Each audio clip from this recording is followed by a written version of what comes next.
If you guys need me, I'll be in the chat. All right, in 3, 2, 1. Good morning, everybody, and welcome to the Petersham Academic Expo, the first year symposium. My name is Reverend Dr. Forrest Pritchett. I'm a proud member of the Freshman Studies Unit at the university. I have been at the university for 41 years.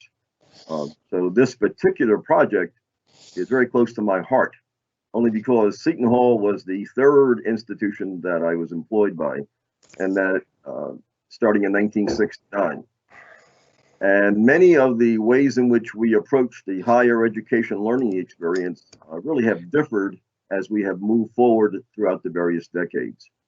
So when I started in my first decade of the 70s, people, faculty, administrative staff were somewhat more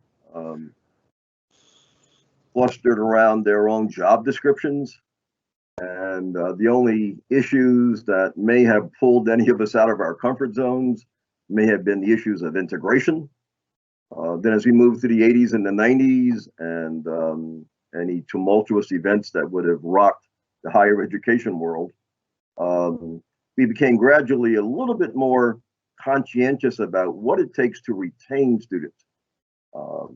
As my generation, when we entered college, we were sitting there on campus the first day, and the dean of the university said during orientation, "Look at the person on your left, look at the person on your right." He said, "Because in 4 years at graduation, one of you won't be here." Honestly speaking, in my day, there were the retention rate was basically 50%. But depending on the type of institution one attended, and the kind of people who put themselves out of their job descriptions, who made themselves readily available for students because of different types of needs. You know, our students come from various types of backgrounds. Some, from the moment they were born, they were looking forward to attending college. Their parents knew they'd be going to college. And then on the opposite end of the spectrum, you're going to have students for whom the thought of going to college is only something that developed as a result of them being in middle school. As the time they were coming to the last year in middle school, a guidance counselor may have asked them, what type of program would you like to accomplish in high school? Do you want a career-oriented vocational track, or do you plan on going to college one day? And so that sometimes you will have some people for whom going to college is really an idea that comes later in their lives, but they do all they can do through their high school preparation. But as all of these students from all kinds of backgrounds, as they enter college, they have a multiplicity of needs. In many cases, the student may not be in a position to articulate what their needs are. Now, I can remember very clearly for myself, deep down inside of me, the reality was I was nervous, I was anxious. I think subconsciously, I probably thought I didn't even belong in a college campus. But on the other hand, for 4 years in high school, I did all the work necessary as a prerequisite to be there. But very few people began to be that concerned about whether a student was thinking about how they were going to survive. I can remember very clearly how by my second or third week on campus, there was a lovely young lady who was the nutritionist for the university who noticed I was missing a few meals. And one day she simply pulled me aside, asked me a question why I was missing dinner so much. And but in her love and her heart, in reaching out for me and then taking me under her wing and beginning to simply give me advice and encouragement, it really turned me around totally in life. And that has become a model by which I think many colleges and universities through the 80s and 90s then began to not take students for granted, that all students are not created equal, and that we do know that a certain number of students may experience difficulty, particularly during their first year, and other students are expected to just fly through the year perhaps. But the reality is we also cannot measure quality of survival simply by a grade. In many cases, we ought to be getting feedback from students to get their perception of how they're doing. Because we could even have students who were straight A's through high school coming right in. And the reality is maybe their level of academic challenge may be, say, an issue for them. That is, in how they transition, what skills they need. So with that in mind, I'm going to ask all of our students who are present to introduce themselves first. And I'm going to give an overview of the 5 areas that we'll be discussing. So I'd like all the students who are present simply now introduce themselves to everybody who may be viewing this program. Thank you very much. Hi, good morning. My name is Mojisola Adesanya. I'm a freshman at Seton Hall. I spent my freshman year as a biology major, but I recently switched to social and behavioral sciences, and I'm from Union, New Jersey. Should I also talk about my involvement on campus, or should I do that later? Just hold on a second, Moji. All right. Next student, please. Hello, my name is Emma Homoki. I'm a graphic design major from Bayville, New Jersey. Thank you. Next student, please. Good morning. My name is Gabriella Gagas. I'm a freshman at Seton Hall. I'm an accounting major and I'm from Middlebury, Connecticut. Thank you. Hi, my name is... You go. Hi, my name is Gideon Prince. I am a political science major, and I'm from Nashua, New Hampshire. Hi, my name is Mary Grace McNamara. I'm a triple major with secondary education, history, and English, and I grew up in Cranford, New Jersey.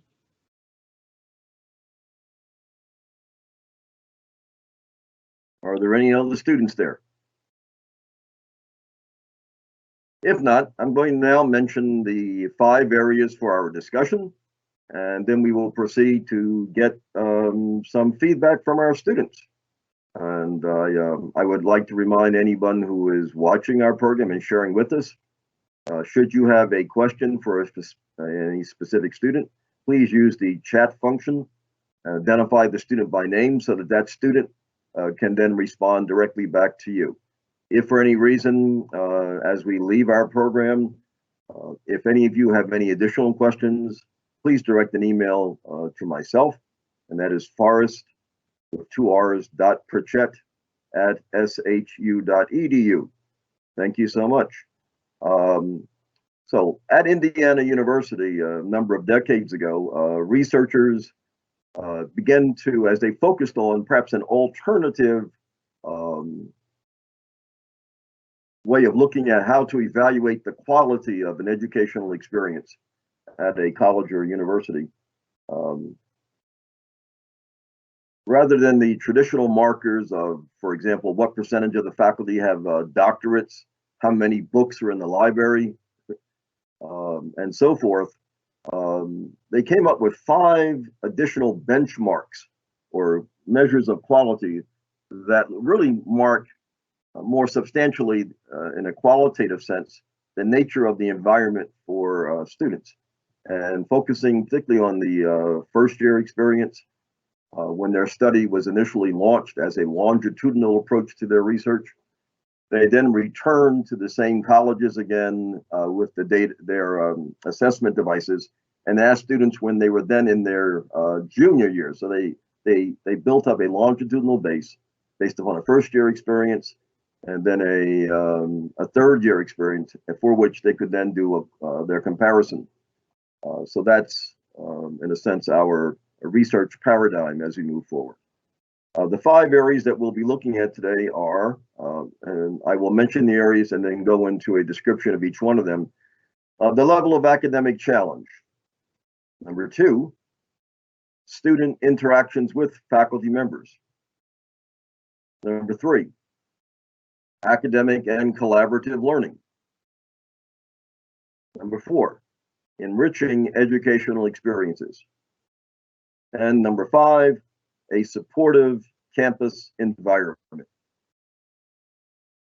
For our first area of discussion, under level of academic challenge, we're looking at challenges along the intellectual and creative work areas, which can be central to student learning and the collegiate quality. College and universities promote high levels of student engagement by setting high expectations for student performance. So we're going to ask our students now if any of them can respond to that first level of challenge, and make sure that you simply identify yourself by your first name, so that if anybody wants to direct a question at you, they'll be able to do that. The students, can we now get your responses to question number one? So my name is Mary Grace, and I'm in the honors program at Seton Hall. And it is quite rigorous, and I really appreciate the hard challenge of our curriculum, because I think it's really interesting to go from Justinian to Tong poetry to Thomas Aquinas to Wang Yangming. I think we learned so much so quickly, and I wouldn't want it any other way. All right, anyone else? This is Gabriella speaking. So I think Seton Hall has provided me with a challenging but manageable course load. The classes are exciting to me, and all of the professors that I've had have been passionate about the subjects they teach, which is very important to me. So when I was looking for a higher education, that's exactly what I wanted, and that's exactly what I'm getting. Thank you. Is there another response to level of academic challenge? This is Emma speaking. And I know that we were in person in the first semester, but throughout the second semester, they did not stop teaching us the amount of coursework that we needed. So I still feel like I'm getting the best education I can on being online. And the professors are really working with me and really giving us all the course load that we needed in our majors. Thank you very much. Is there another student who would like to speak on that? Now, I'm going to take a slight alternate approach to that same question, but asking during this period of online learning, in terms of level of academic challenge, it would be interesting. I know what that feels like from the professor's point of view. Any of you want to talk about the level of challenge since you have been on a remote learning basis? So on that note, I wanted to speak about a couple different professors that I have. So for my biology professor, remind us of your name, please. Oh, Moji Sola. This is Moji Sola speaking. Thank you. So Moji. my biology professor, he decided that we're gonna keep going business as usual. So we are still learning the same information, the same amount of information at the same pace. And for our exams, he's doing proctored exams through a special browser. And I actually appreciated that because it's still helping keep students on their toes and keeping them up to par with where they're supposed to be academically. Meanwhile, other professors are letting the semester be more lax, which is understandable because this is a challenging time to still continue education, but I still like the academic rigor is up to par with what I'm used to at Seton Hall. Thank you. Moji, if you don't mind, I want to ask you a follow-up question, just out of curiosity. How are your course that would deal with your laboratory work, how is that being handled? So it's actually being handled better than I thought it would. For my general chemistry labs, the TAs are still going in to, I'm assuming that they're still going in because they're still performing the labs, and they post pictures of their results and a step-by-step guide of what they're doing and how it looks. And they're also posting their results. So for chemistry, we have all that data at our disposal. So we're still continuing to write out our lab reports the way that we would at Seton Hall. And for biology labs, our TAs meet with us over Blackboard Ultra Collab, and they go through what we would have gone through in lab. And for a couple different labs, we've had online simulations of the lab. So there's different programs that allow you to go step by step and see what you would have been doing in a lab, but you're doing it virtually. Oh, that's very fascinating. Thank you so much. Did anyone else have a response to level of academic challenge? All right, thank you. We'll now move on to item number 2, student interaction with faculty members. Students learn firsthand how experts and scholars think about and solve practical problems by interacting with faculty inside and outside of the classroom. As a result, their teachers become role models, mentors, and guides for continuous lifelong learning. Would any of you care to respond to that? Yes, this is Gabriella speaking. So one of the first interactions I had with a faculty member on campus was during my first week of school as a freshman. I saw Father John greeting students as they passed by him. And I not only saw that day, but I continued to see that on a regular basis. And that's something that I very much appreciated coming from being out of state. I don't really have a lot of family in New Jersey, so it's important to me that Seton Hall feels like home.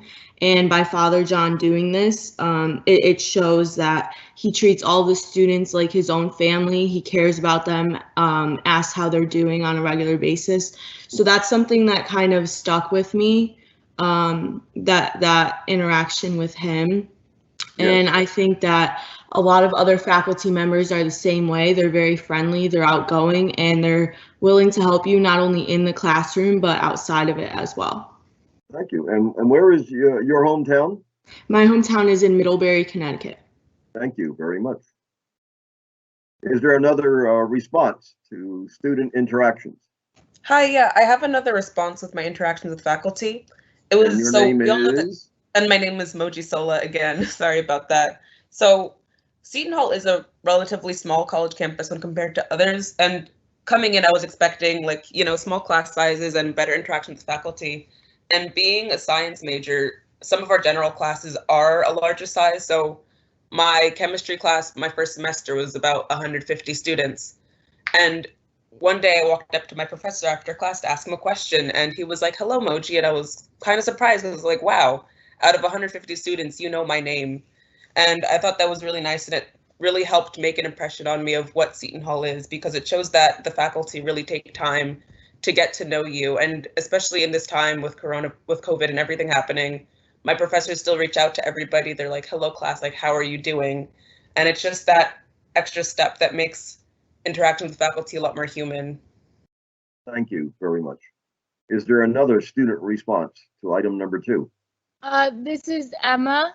I had participated in the Gen 1 program with Professor Battaglia and Professor Larmore, and both those faculty members have made my experience here at Seton Hall amazing. Through the week before my first time being at Seton Hall in August, they really taught us the ropes, taught us how to be, first-year college students, and I take their advice very close to heart. They've helped me through all of this difficult time with COVID, and I really appreciate having them on campus with me. They're always readily available and always able to give me any advice I need. So I really appreciate having them, and other faculty members act the same way. So it really helped my experience. Thank you. That's a beautiful example. Is there another student response to question number 2?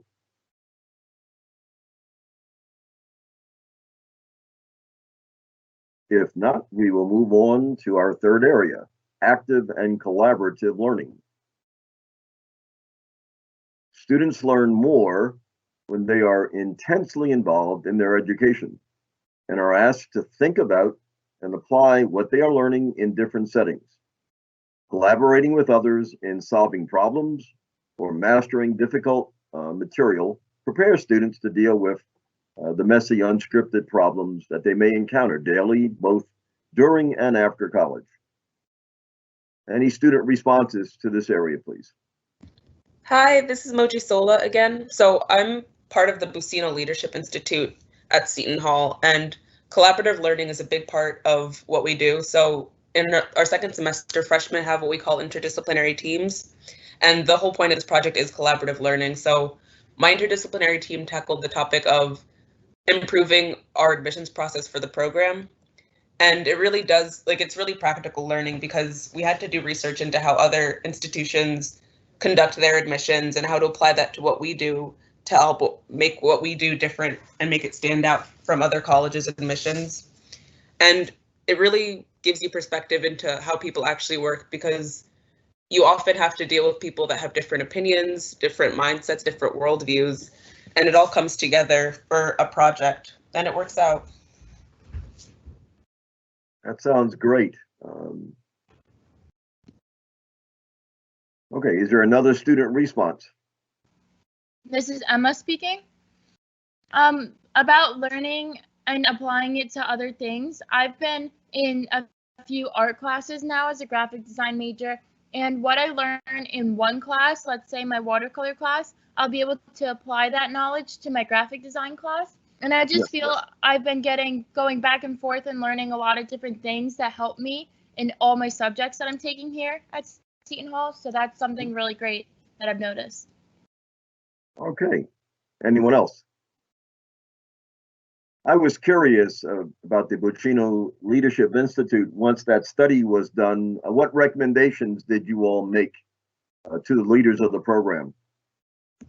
So part of what my team recommended was a holistic review of our admissions process, because our admissions process mostly focused on students' SAT and ACT scores and their high school GPA. But Okay. I liked the approach of holistic learning because tests and grades aren't the only reflection of a student's academic abilities and leadership abilities, and it often overlooks underrepresented communities. So the example that I like to point out is minorities. So African American and Latino students often score less than their white and Asian peers on things like the SAT. So we proposed the idea of a point system. So like, okay, a student can score X amount of points for their academics, but they can also get points for admissions in other areas such as leadership in and out of school and the activities that they take part in out of school. Very good. Thank you for, how many students, I'll say first year type students, were involved with the first year learning program in Buccino this year? I want to say it was about 85 students. Okay. And each group, there were, I think, 6 teams with about 7 students. I know Mary Grace is also in the program. She can correct me if I'm wrong. Yeah, I was an IDT team leader, and I believe we had 7 teams. Moji, no offense. I think you. Oh yeah, no, you're good. Very good. Thank you. It's exciting because you all are part of history. You know, the early formulation years, first year of the Buccino rollout as an institution-wide program. I know for many years, many of us who are involved with other leadership programs at the university have been we were like the precursor. We were the advisory board before when only the School of Business was active in the Leadership Institute. And then there's another initiative which comes out of the Office of Ministry and Mission for the university, Servant Leader Scholars, and then the other program, which was formed in 1970, was the Martin Luther King Leadership Program. So it's this is really, all of those programs collectively are propelling Seton Hall into a status that would place us, I would imagine, among the top schools in the university, in the nation, that are offering and emphasizing leadership development of students. So you all should be proud of your involvements. I'm going to ask Gideon a question. Gideon, do you have any reflections on any collaborative learning that occurred in the MLK community during your first year? Yes, I do, Professor. So in the first year, in the beginning, we learned about the 7 habits of great leadership. So with that, we have, I've used it during my classes and how to participate and how to interact with other organizations around the campus and get involved into other clubs and resources around campus. It has helped me to develop who I am as a leader and how my leadership could go forward into my career path in the future. And what is your career path? I am right now looking to be a lawyer. I want to be a human rights lawyer and work for the United Nations one day. Beautiful. Thank you so much for sharing that. I believe we'll now move on to question number 4, enriching educational experiences, which are complementary learning opportunities inside and outside of the classroom that can augment the academic program. Experiencing diversity teaches students valuable things about themselves and other cultures. Used appropriately, technology facilitates learning and promotes collaboration between peers and instructors. Internships, community service, senior capstone projects, which many of you would not be involved with now, provide students with opportunities to synthesize, integrate, and apply their knowledge. Such experiences make learning more valuable, meaningful, and ultimately more useful because of what students know becomes a part of who they are. Any of you have a response to that? One of my favorite enriching educational experiences outside the classroom was through the University Honors Program. And we had gone into New York to go see a Japanese performance company interpret the Greek tragedy of Antigone. And that was the perfect way of meshing Eastern Hemisphere culture and a Western Hemisphere story. Just like in honors, we always compare the East and West in a very macroscopic view. It was just the perfect field trip for what we were learning at the time. Thank you. How many first-year scholars are involved in involved with the honors program? I'm under the impression about 70 to 80. I do not know the exact number. Gotcha. When you went to New York, was it just the first-year students or all of the honors program? To first year, and it was first serve, first come. So I want to say 30 kids went about. Gotcha. Thank you. Is there another student response? Yes, this is Gabriella speaking.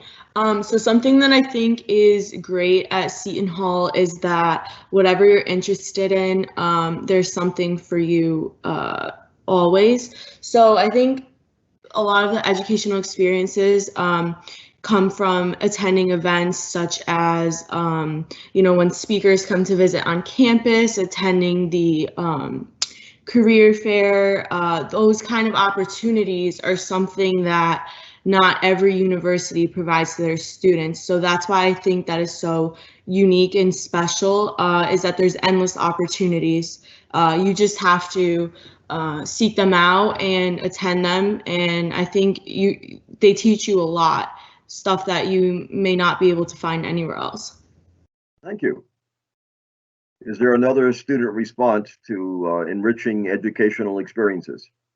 This is Emma speaking.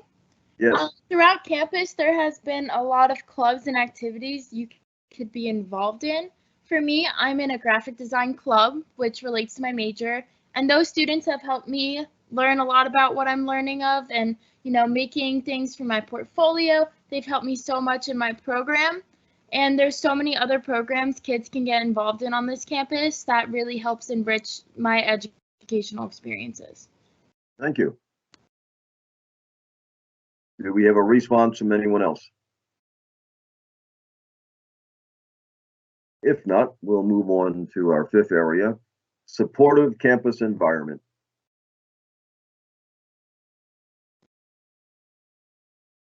Students perform better and are more satisfied at colleges that are committed to their success and cultivate positive working and social relations among different groups on campus. Do any of you have any reflections on item number 5?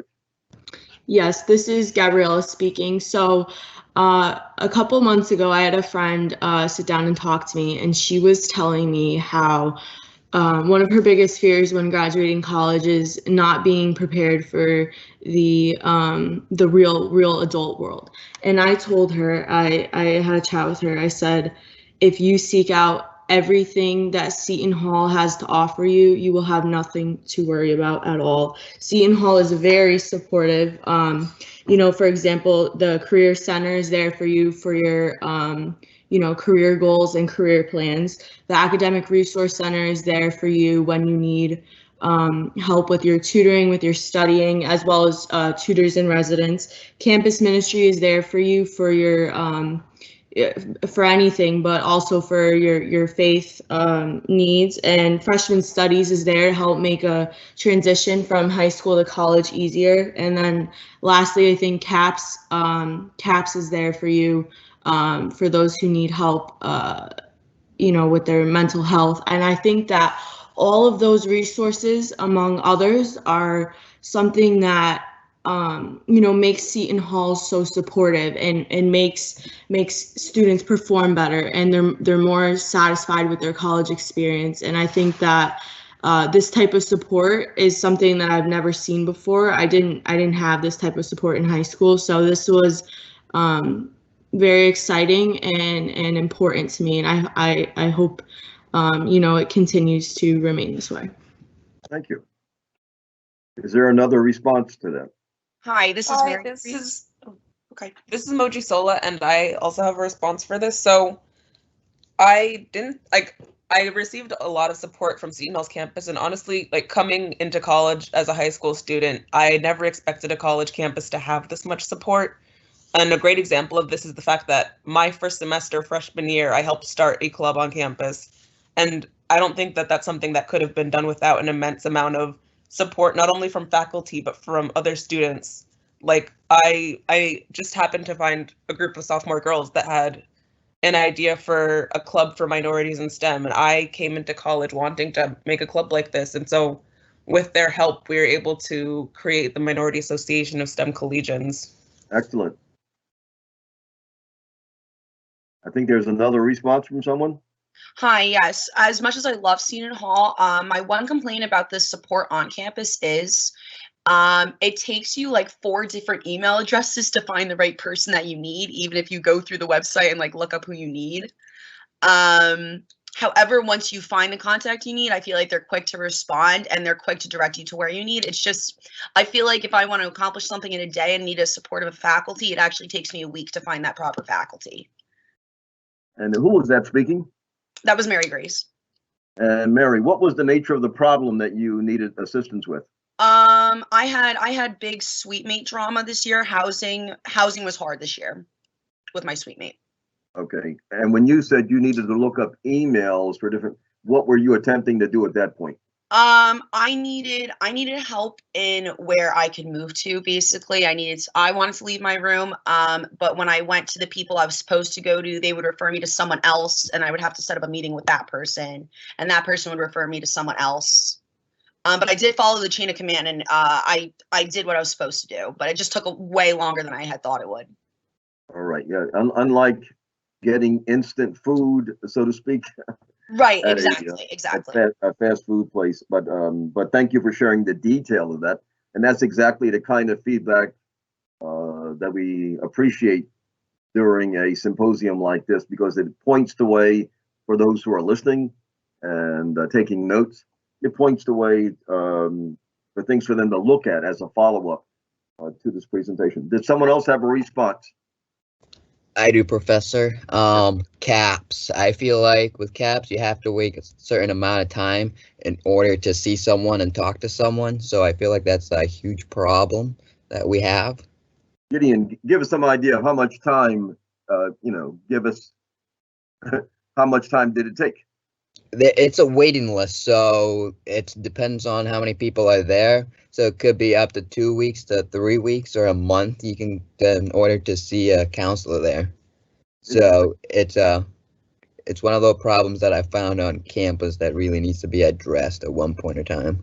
Thank you. So what I want to ask also, if you don't mind getting make sure I'm getting this right. When you initially went in to either register or to ask about it, did they give you an option at all to say something like, do you need to see somebody immediately or can you wait?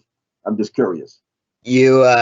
So in the beginning, you can see for someone for like 45 minutes, and then for a follow-up, you have to wait for 2 to 3 weeks in order to see someone. So they just evaluate you in the beginning, and then and then you wait in order to see. Okay. During the process of waiting, was there any communication from CAPS back to you during your waiting process? No. Okay. I think that's a valuable piece to understand, to learn. All right. Did anyone else have a response? Okay.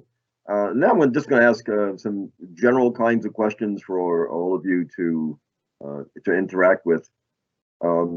A number of you are involved with what we could call learning communities, from the honors program, all the leadership programs. And I want to know, in terms of any of the classes you were doing with that cohort, if you had any classes, what were those experiences like? So if any of you were in learning programs.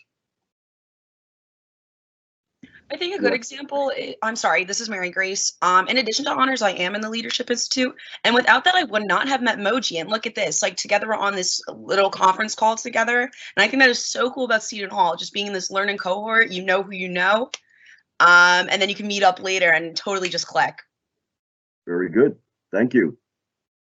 Anyone Hi, else? this is Moji Sola. I said before, I'm part of the Buccino Leadership Institute, and so what some cohorts do is that outside of the leadership class, they will also meet. So my cohort leader, Dean Kaiser, he meets with us every other week, every other Friday and we have what we call a lunch and learn. And that was honestly one of my favorite parts of my freshman year. So he'll get us lunch from somewhere. Like one time we had Tito's, and then he'll bring in an expert in their field to talk about how they got to where they are. So we had someone involved in the insurance industry. We had a biotech company come in, and it was just really interesting because one, you get to meet people who are leaders in your field, which is, and I feel like that it's important to expose students to that. And it's also a nice time. It's a nice end to the week. So it's Friday afternoons after a day of classes, after a week of classes.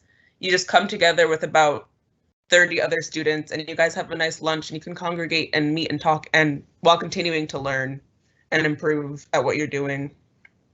Thank you, Moji. Is there another response to that?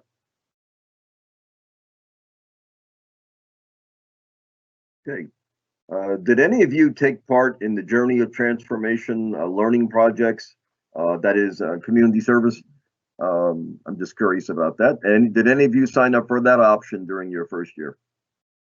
Hi, this is Emma.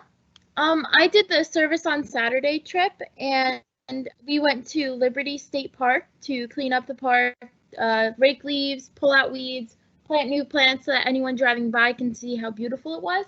And Yes. I just think that experience put something into perspective for me that, you know, you didn't think about doing the yard work. It kind of sounds hard and gruesome on your body, but in the end, it did something really positive for my community, and I really, that really enlightened me.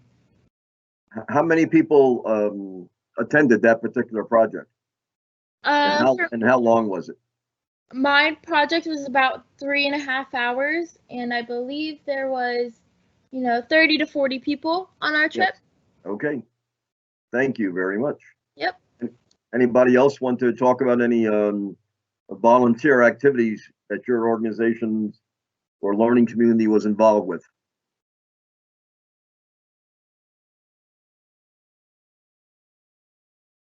Okay.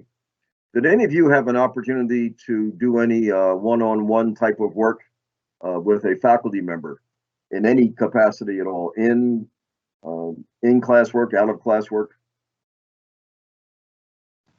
It's Emma again. Yes. Yes, I got the experience this semester to work with my graphic design professor. She helped me with my logo design that was for a local band here in my town. And she really taught me the ways of Photoshop and Illustrator and taught me, things I didn't get to learn in the classroom. She taught me more specifically outside of that. So I really appreciated that, getting that one-on-one experience that I never thought I'd be able to get in a university like this. But, the ratio and class size made me get really comfortable with my professor, and she really helped me a lot with that. Very good. Thank you. Anyone else? Okay, another area. Prior to, and this may be a combination of anything that might have been done prior to the pandemic emerging and or post-pandemic, but had any of you made any plans for looking into for this summer, any types of internships or co-op experiences, and or had any of you been involved with any, other than the trips you took, any field experiences and so forth? Anybody have anything along those lines? Like did anybody make any plans to have a kind of a pre-professional type of job during the upcoming summer?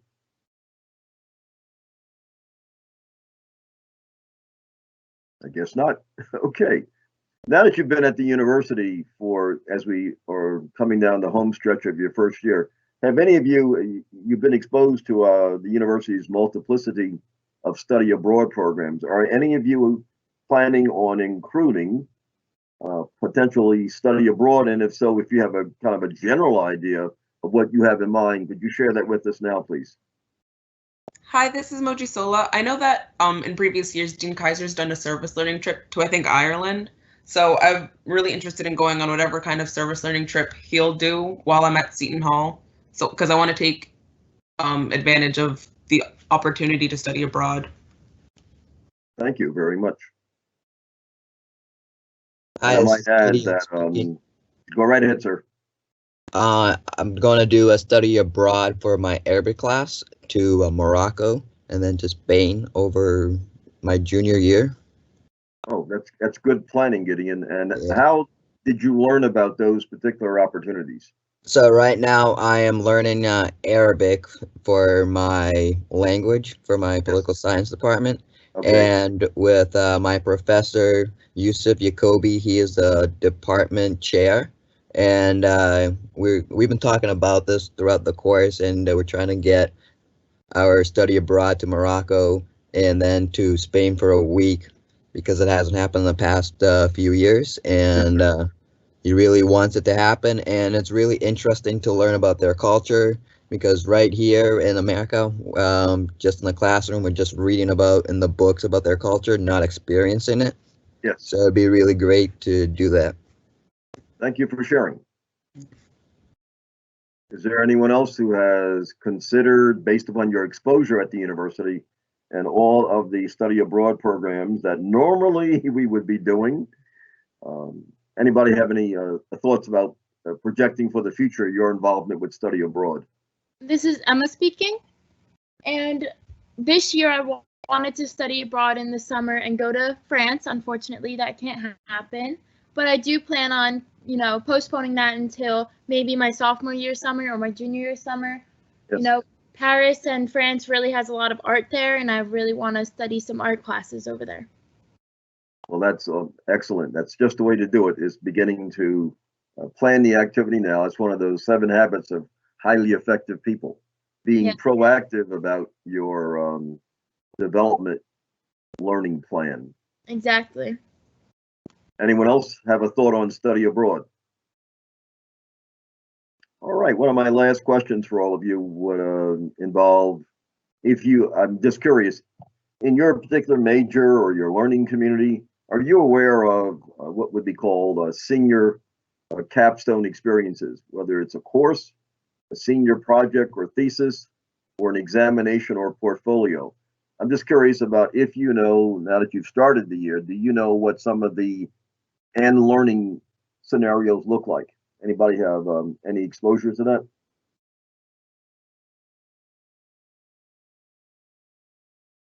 All right, I'm going to ask Gideon a question. Sir, were you in the honors seminar for the MLK program? Yes, I was. Good. And you're probably grappling with, just give us a couple sentences. What impact did that course make on you, sir? First of all, what do you think the function of that course is, to explain to others, and what impact did it make on you? I felt like the function of the course was to teach people about MLK and the history behind it.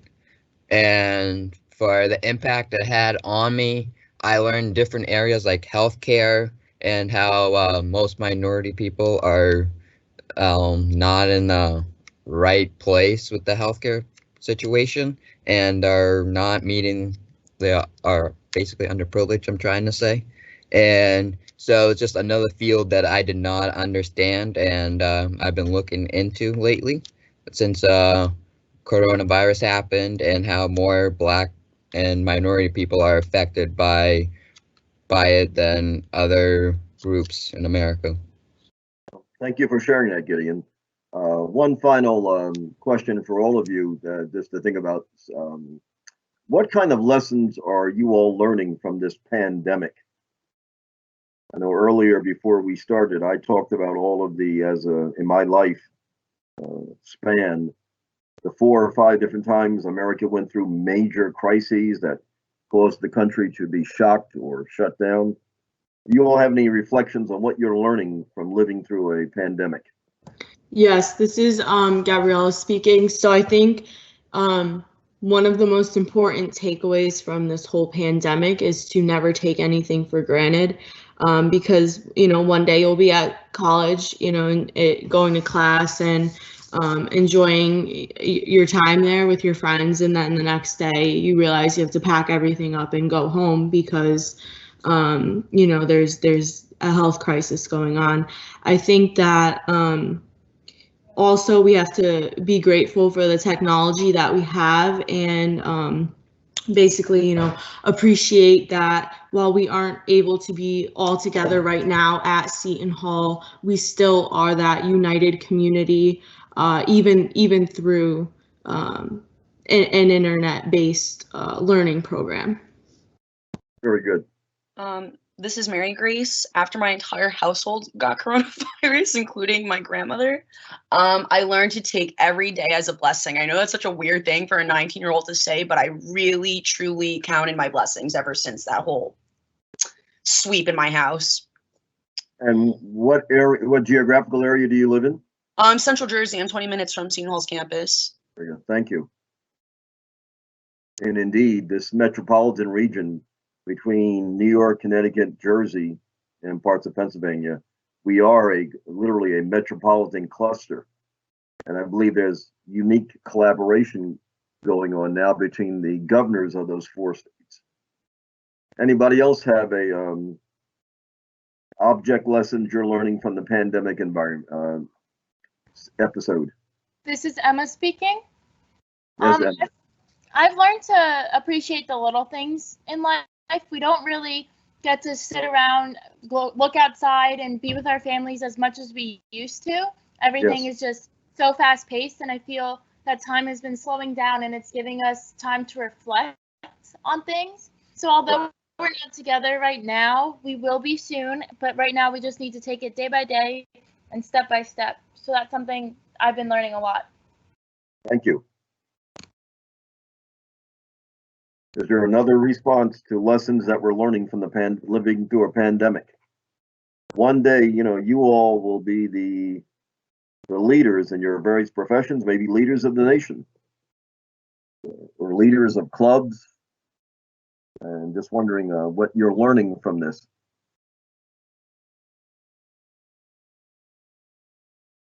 All right, if there are no other responses, I want to thank each of you students for taking part.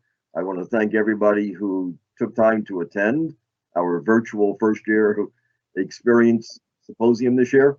And on behalf of the Petersheim Academic Expo Committee, I also want to thank Burke, our technician, for providing support to make sure that we could have a beautiful experience this morning. And so on behalf of all of you, we look forward, God willing, to reconvening life as normal back on the campus at some point in the near future. I know right now the freshman studies staff and all of the academic units and the Division of Student Services is actively and proactively planning scrupulously how that transition will occur whenever it does. But in the interim, they are committed to providing first-class service to all of the first-year students at the university. So on behalf of the committee, we want to thank everybody for being with us today. Please check out all of the remaining events today. And thank you all. God bless, and God bless America.